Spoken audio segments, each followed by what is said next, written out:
प्रदेश में जब से कांग्रेस की सरकार आई है तब से मुख्यमंत्री सुक्खू बताएं कि उन्होंने प्रदेश के लिए क्या किया है। आए दिन नए नए बयान दे रहे हैं जो चिंतनीय है। भारतीय जनता पार्टी प्रदेश अध्यक्ष डॉक्टर राजीव बिंदल ने हमीरपुर में पन्ना प्रमुख सम्मेलन को संबोधित करते हुए कहा कि प्रदेश की जनता मुख्यमंत्री से यह नहीं जानना चाहती कि कौन डायरेक्टर और कौन एक्टर है, बल्कि प्रदेश की जनता मुख्यमंत्री से जानना चाहती है कि आपने हिमाचल प्रदेश के 1500 संस्थान बंद क्यों किए। उन्होंने मुख्यमंत्री से प्रश्न करते हुए कहा कि ऐसी कौन सी उपलब्धि है जिसे लेकर वो जनता के बीच जा रहे हैं। उन्होंने सरकार पर आरोप लगाया कि इन 15 महीनों में मात्र जनता को तंग किया, चुनावी वायदे व गारंटियां पूरी करने के लिए कोई प्रयास नहीं किया। महिलाओं को 1500 रुपए देने के वायदे पर सरकार सत्ता में आते ही 1.5 साल बीत जाने के बाद भी वायदों को पूरा नहीं कर पाई है। जनता मुख्यमंत्री व प्रियंका गांधी से सवाल पूछ रही है कि महिलाओं को सम्मान राशि कब मिलेगी। कांग्रेस सरकार ने फॉर्म भरवा दिए परंतु एक पैसा भी नहीं मिला। दूसरा चुनाव आ गया, अब फिर फॉर्म भरवा रहे हैं। प्रदेश की जनता जानना चाहती है कि पहले वाले 2022 के फॉर्म कौन सी कबाड़ी की दुकान पर बेचे और 2024 के चुनाव फॉर्म भरने का ठेका कौन से कबाड़ी को दिया है। ये हिमाचल की जनता मुख्यमंत्री से जानना चाहती है। सभी अधिकारियों को धमकाया गया है कि फॉर्म भरवाओ। चुनाव आयोग ने बाकायदा लिखा है कि कोई भी नया बेनिफिट किसी भी नए व्यक्ति को नहीं दिया जा सकता और ये चुनाव आयोग की सख्त हिदायत है, परंतु कांग्रेस सरकार इस पर भी राजनीति कर रही है। इनके नेता खुले मंचों पर बयानबाजी करते रहे और कहते रहे कि 1 होला तो 1500, 2 होला तो 3000, 3 होला तो 4500, 4 होला तो 6000, परंतु आज कांग्रेस पार्टी के लोग मुख्यमंत्री के दाएं बाएं ढिंगा चिका कर रहे हैं। प्रातःकाल आप सबको कष्ट दिया और हम आपके सदैव इस बात के लिए आभारी हैं। आज जहां हमारे लिए भारतीय जनता पार्टी के लिए एक गौरव का क्षण है कि हमारे ही परिवार के भारतीय जनता पार्टी के और हमारे मूल संगठन के अंदर वर्षानुवर्ष काम कर चुके ऐसे संजीव शर्मा जी, जिन्होंने लगभग 30 से लेके 35 वर्ष तक निरंतर विद्यार्थी परिषद, विश्व हिंदू परिषद और अन्य संगठनों के माध्यम से हमारे विचार की, हमारे चिंतन की सेवा की। तत्पश्चात किसान मोर्चा और भारतीय जनता पार्टी में पार्टी के सक्रिय रूप में और योगदान देते रहे। वो परिवार जो जनसंघ के शुरू होने के समय से लेकर के पार्टी के साथ रहा। एक स्थितियां बनी और 2022 के चुनाव में आपने इंडिपेंडेंट चुनाव लड़ा। आज श्री नरेंद्र भाई मोदी जी के नेतृत्व को मजबूत करने के लिए भारतीय जनता पार्टी को हिमाचल प्रदेश में जिला सिरमौर में और बड़सर विधानसभा क्षेत्र में मजबूती प्रदान करने के लिए भाई संजीव जी ने हमारे और पार्टी के सभी वरिष्ठ नेताओं के आग्रह को स्वीकार करते हुए पुनः भारतीय जनता पार्टी में शामिल होने की स्वीकारोक्ति की है। और कल हमारे वरिष्ठतम नेता श्री प्रेम कुमार धूमल जी के घर पर उनके समकक्ष आपने पार्टी ज्वाइन की है। हम श्री संजीव जी का और इनके साथ बहुत बड़ी एक टीम है, सैकड़ों कार्यकर्ताओं की। बाईं ओर जीत जी बैठे हैं, दाईं ओर रवि जी बैठे हैं, पीछे भी इनकी टीम के कार्यकर्ता हैं, माननीय प्रधान जी हैं। और ये मूलतः सब लोग हमारे विचार परिवार से जुड़े हुए, भाजपा के विचार से जुड़े हुए साथी हैं। मैं इनका अभिनंदन करता हूं और आदर के योग्य श्री लखन पाल जी के चुनाव में अब ये सारी टीम बीजेपी के चुनाव में कंधे से कंधा मिला करके काम करेगी, ये मुझे सबसे पहली बात आपके माध्यम से हिमाचल की जनता के सामने रखनी थी। और मैं आज आपके सम्मुख और आपके माध्यम से प्रदेश की जनता के सम्मुख संजीव जी को ये विश्वास भी देना चाहता हूँ कि भारतीय जनता पार्टी आपके साथ कंधे से कंधा मिला करके खड़ी रहेगी और आपकी गुणवत्ता का उपयोग देश हित में, प्रदेश हित में, पार्टी हित में किया जाए। साथियों, मुझे राजनीतिक दृष्टि से चंद बातें आपके माध्यम से साझा। जैसे जैसे चुनाव आगे बढ़ रहा है, हम उम्मीद कर रहे थे हिमाचल प्रदेश के मुखिया माननीय मुख्यमंत्री जी कुछ कहेंगे कि उन्होंने 1.5 साल में हिमाचल के लिए क्या किया, और जनता के बीच में जाके कहेंगे कि हमने ये काम किया इसलिए कांग्रेस को वोट दीजिए। परंतु बड़े खेद के साथ कहना पड़ता है कि आए दिन उनकी जो स्टेटमेंट है वो बड़ी और चिंतनीय है। पिछले कल क्या स्टेटमेंट दे रहे हैं, साहब कोई डायरेक्टर है, कोई एक्टर है, कोई अच्छा डायरेक्टर नहीं है, कोई अच्छा एक्टर है। प्रदेश की जनता माननीय मुख्यमंत्री से ये नहीं जानना चाहती कि कौन डायरेक्टर कौन एक्टर। प्रदेश की जनता मुख्यमंत्री जी से जानना चाहती है कि आपने हिमाचल प्रदेश के 1,500 संस्थान क्यों बंद किए। हिमाचल की जनता आपसे जानना चाहती है, आपने कहा था पहली कैबिनेट के अंदर 1 लाख बेरोजगार युवकों को हम नौकरी देंगे, वो नौकरी कहां गई? नौकरी देने वाला संस्थान भी बंद हो गया। जनता आपसे ये सवाल पूछ रही है और आपके लोग ढींगा चिका कर रहे हैं। वो व्यक्ति जो कह रहा था 1 होला तो 1500, 2 होला तो 3000, 3 होला था 4,500, 4 होला था 6,000, आज वो ढींगा चिका कर रहे हैं। आपके दाहिने बाएं खड़े होकर के ढींगा चिका कर रहे हैं। जनता उनसे भी सवाल पूछ रही है, श्रीमती प्रियंका गांधी जी से भी सवाल पूछ रही है, जिन्होंने कहा था कि 18 साल से 60 साल की प्रत्येक बहन मां बेटी को 1,500 रुपया महीना पहली कैबिनेट से मिलेगा। पैसा नहीं मिला, दूसरा चुनाव आ गया, अब फिर फॉर्म भरवा रहे हैं। प्रदेश की जनता जानना चाहती है पहले वाले 2022 के फॉर्म कौन सी कबाड़ी की दुकान पर बेचे और 2024 के फॉर्म बेचने का ठेका कौन से कबाड़ी को दिया है। ये हिमाचल की जनता आपसे मुख्यमंत्री जी जानना चाहती। आपने विकास बंद कर दिया, धनाधन आप कर्ज ले रहे। आज फिर हेडलाइन है अखबार की कि फिर आप कर्ज ले रहे। 25,000 करोड़ का कर्ज आपने 1.5 साल में ले लिया। विकास के नाम के ऊपर एक फूटी कौड़ी नहीं की आपने खर्च, आप फिर कर्ज ले रहे।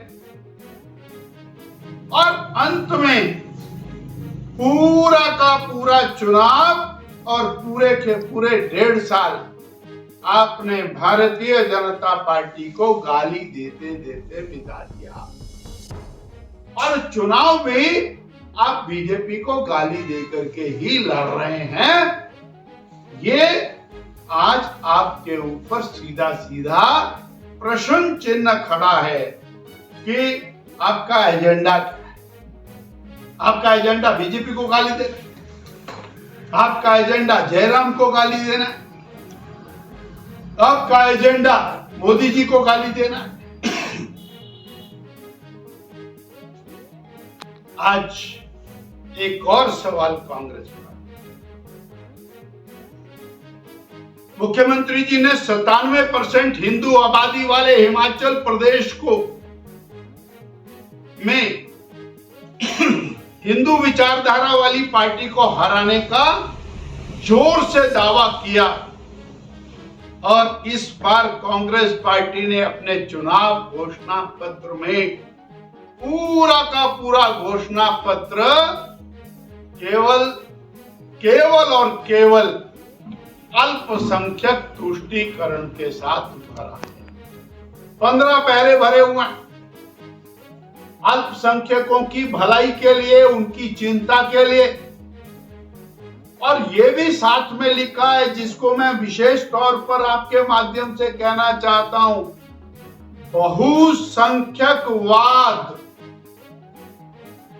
बहुसंख्यकवाद हम इस प्रदेश में, इस देश में नहीं चलने देंगे। बहुसंख्यक का अर्थ है हिंदू बहुसंख्यक, यानी उसको हम नहीं चलने देंगे। ये आपके घोषणा पत्र के ऊपर कलर्ड अक्षरों में मेंशन्ड है। यानी जो मुख्यमंत्री जी हिमाचल प्रदेश के, उनका एजेंडा और राष्ट्रीय स्तर पर श्री राहुल गांधी जी का एजेंडा वो सिंक्रोनाइज हो गया हुआ है। पर छदम प्रयास हिमाचल में भी चल रहा। बोल रहे जी हम भी राम भक्त हैं, हम भी भगवान को मानते हैं। अरे क्यों सफाई दे रहे हो? कांग्रेस पार्टी ने एफिडेविट फाइल किया न्यायालय के अंदर कि भगवान राम का कोई अस्तित्व नहीं है, भगवान राम नाम की कोई वस्तु हुई नहीं, ये तो एक और काल्पनिक गाथा है। आपने राम के अस्तित्व को चुनौती दी, आपने राम जन्म स्थान पर राम पैदा हुए उसको भी चुनौती दी, आपने और राम सेतु के अस्तित्व को चुनौती दी, आपने राम मंदिर पर आपके खानदान ने ताला लगवाया,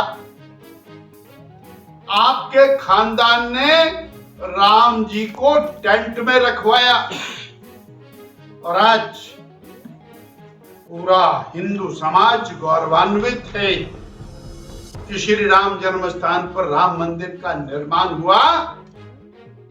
और आप फिर तुष्टीकरण के लिए सनातन को समाप्त करने की घोषणा कर बैठे। ये मलेरिया है, डेंगू है, मच्छर है, इसको मारना है।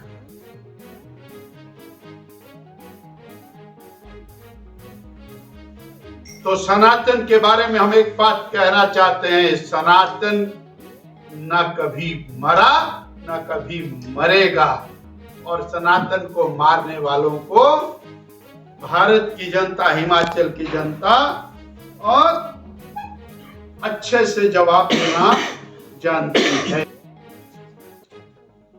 कांग्रेस पार्टी का कुनबा सिकुड़ रहा है, नाम बड़े और दर्शन छोटे, घोषणाएं बड़ी।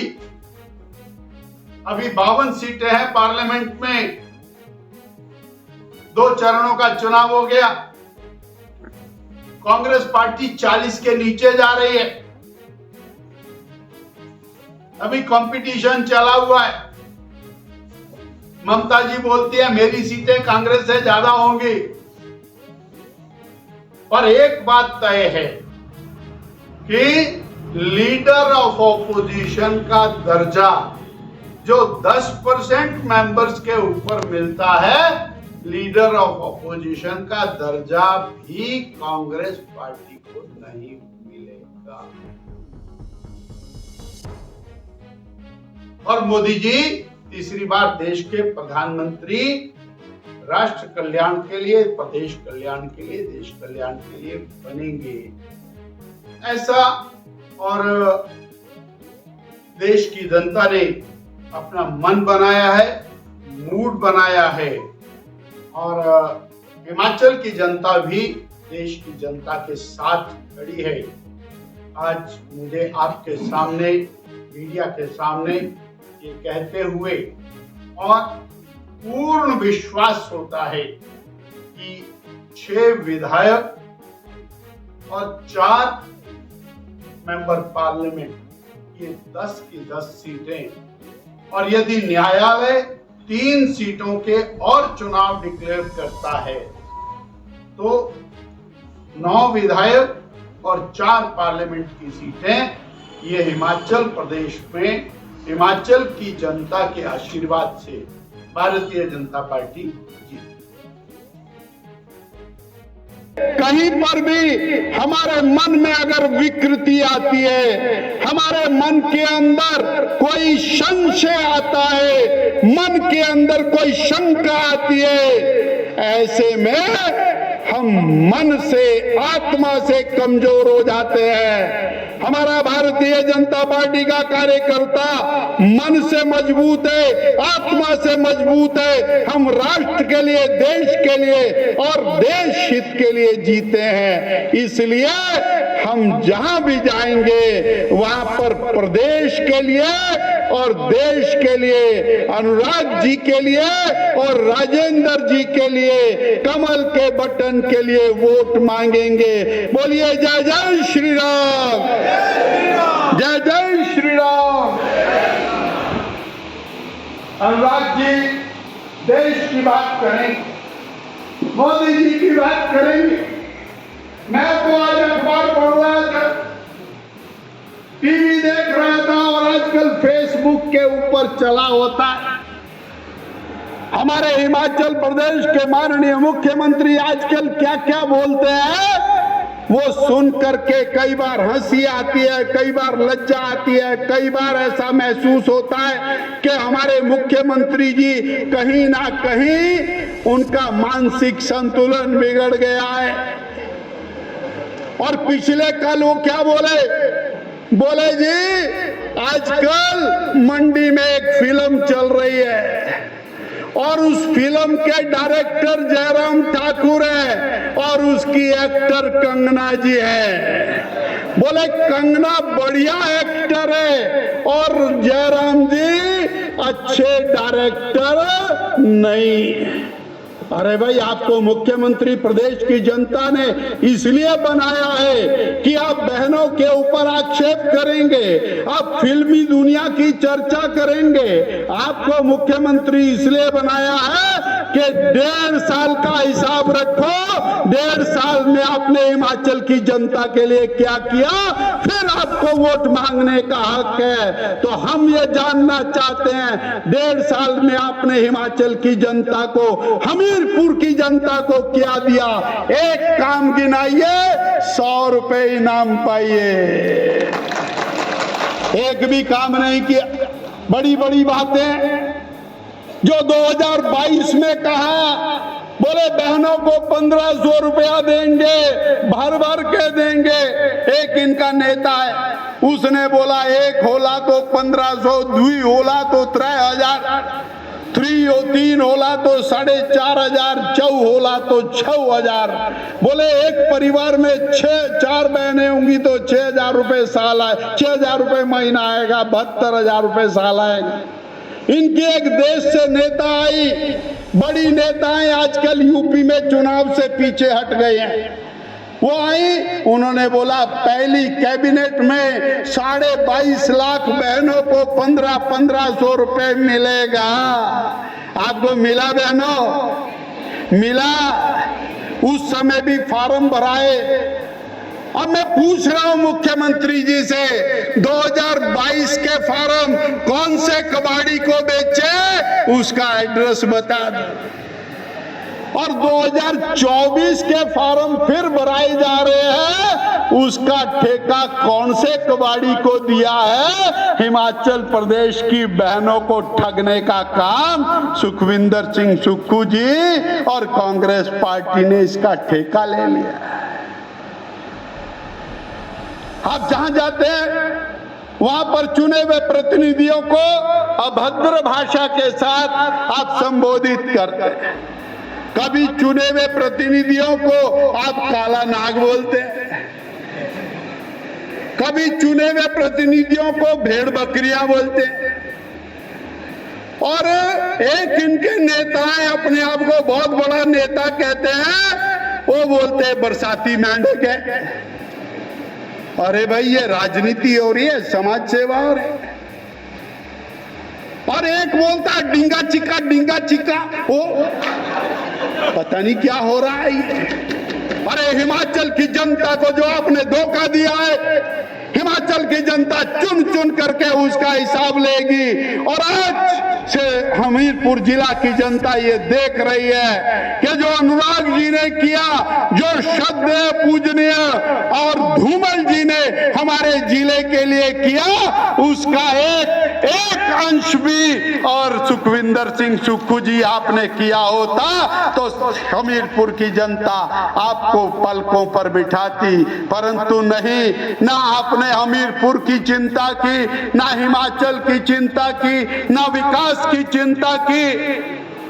आदरणीय अनुराग जी दिल्ली में लड़ते रहे, आपके अधिकार के लिए लड़ते रहे। 1783 करोड़ रुपया सुक्खू जी को ला करके दिया, आपदा का पैसा, उसमें भी बंदर बांट हो गई।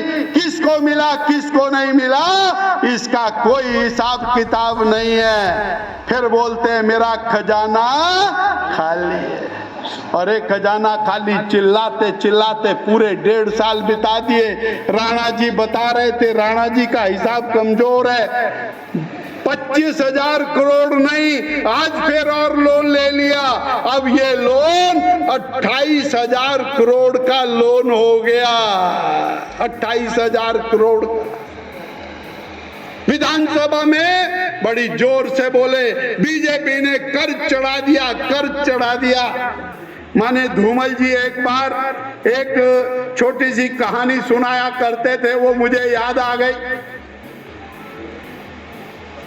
बच्चे का रिजल्ट आया, बच्चा घर में आया, खुशी खुशी आया, फर्स्ट डिवीजन आई। उसकी माँ ने उसको प्यार किया, उसको मिठाई खिलाई, और वो जो मार्कशीट है वो टेबल पर रख दी, और वहीं पर और भी कुछ काम